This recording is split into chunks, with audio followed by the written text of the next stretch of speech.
I wanted to divorce my husband because he has been cheating on me with my daughter's teacher. But everyone keeps telling me that I'll die alone. Now she's been fired and he wants me back. I've always believed in the sanctity of marriage.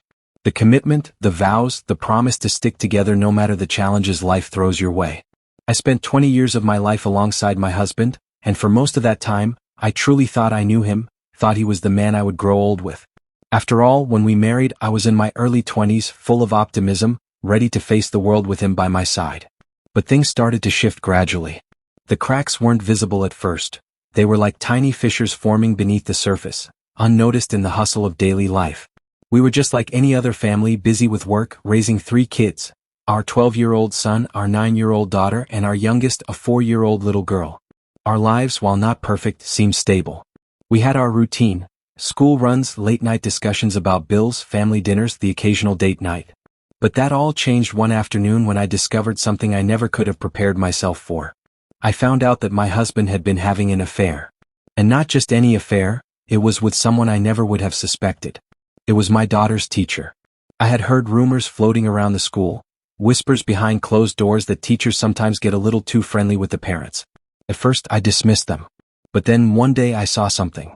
A text on his phone, one that shouldn't have been there. The moment I saw it, everything shifted. I felt my stomach drop, my head spin. It was like I could feel the entire foundation of my life crumbling in that instant.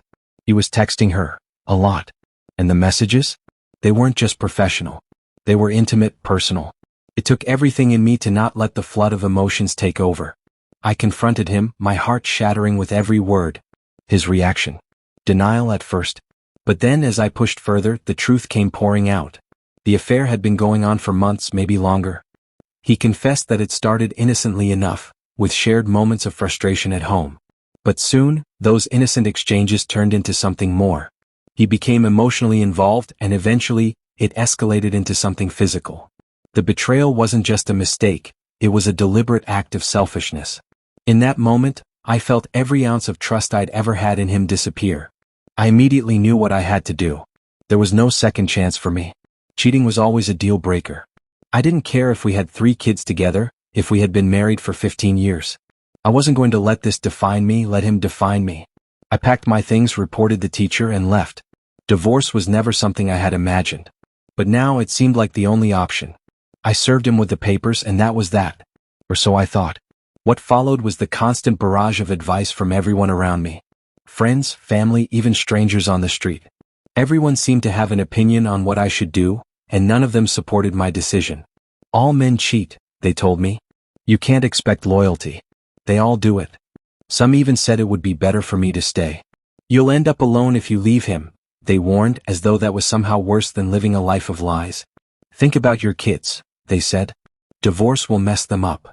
I even heard from my own mother, who, after she divorced my dad years ago for cheating, admitted that sometimes she wished she hadn't done it. She said that if she'd worked harder to make it work, maybe he wouldn't have abandoned us. The words stung, but I couldn't allow myself to go down that road. I couldn't let fear of being alone or messing up my kids' lives cloud my judgment. I thought about it long and hard. I couldn't look at him without feeling disgust. I couldn't stand the thought of him touching me, being in the same room with him, sharing a bed. His betrayal had been too great, too deep. Our entire life, everything we built together, felt like a lie. It wasn't even the affair itself that hurt the most. It was the lies, the secrecy, the disrespect. It was how he had made me feel like I was invisible, unworthy of the love and loyalty I had given him.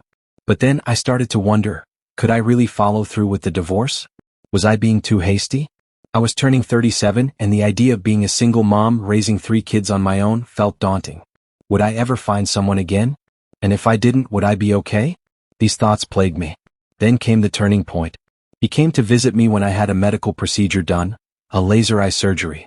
He hadn't been asked to come, but he showed up anyway. At first, I thought maybe he was doing it out of guilt, or maybe he was trying to prove something. He helped with the chores, made sure I took my eye drops, cooked meals for the kids. For 2 days, he was the husband I had always hoped he could be. But something about it didn't sit right. Why was he only doing this now? Why not when I was sick with the flu or overwhelmed with other responsibilities? Why was it now, when the stakes were so high, that he suddenly became Mr. Perfect? The truth was clear. I wasn't seeing a man who was genuinely sorry. I was seeing a man desperate to win me back, willing to do anything, say anything to avoid the consequences of his actions. I couldn't forgive him. I couldn't forget the images of his messages with the teacher, the way he had humiliated me, the way he had shattered the trust we'd built. So I told him. I couldn't live with him anymore. The divorce was still happening. We would co-parent, but we wouldn't be married.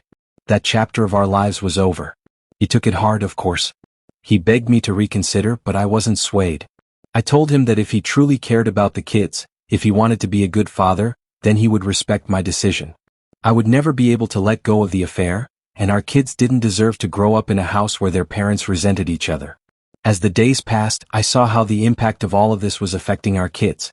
Our son, who was old enough to understand what had happened, was distant and withdrawn. He had heard the rumors at school, and now he was refusing to speak to his dad. My daughter, who was younger, didn't understand fully, but she could sense the tension. It hurt me to see them struggle, to see my son, once so full of life, retreat into silence, surviving on nothing but peanut butter and jelly sandwiches because he couldn't bear to eat the meals his dad prepared. I knew this wasn't what I wanted for them. They deserved better.